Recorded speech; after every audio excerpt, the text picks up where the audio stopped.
guys, happy Valentine's sa lahat po. Happy Valentine's everyone. So ito, ayan, in-order ko lang po sa TikTok.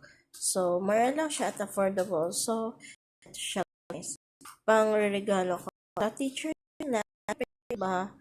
Something special sa iba din, diba? Yan, chocolate biscuits.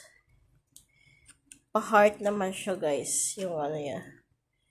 Nilagay ko muna siya kasi sa ref. So, ayan. Ito ang gift ko sa teachers. Ayan, guys.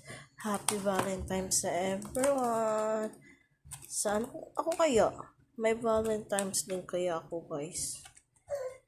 Di ko alam kung may Valentine's ba ako. Kasi, syempre, imbis na kakain kami sa labas, hindi na muna kasi nga medyo low budget kami at kailangan namin ng unahin muna namin yung mga dapat unahin kasi walang extra. So, yan guys. So, happy Valentine's sa lahat guys. Enjoy your day sa araw ng mga puso. Ingat lagi. God bless.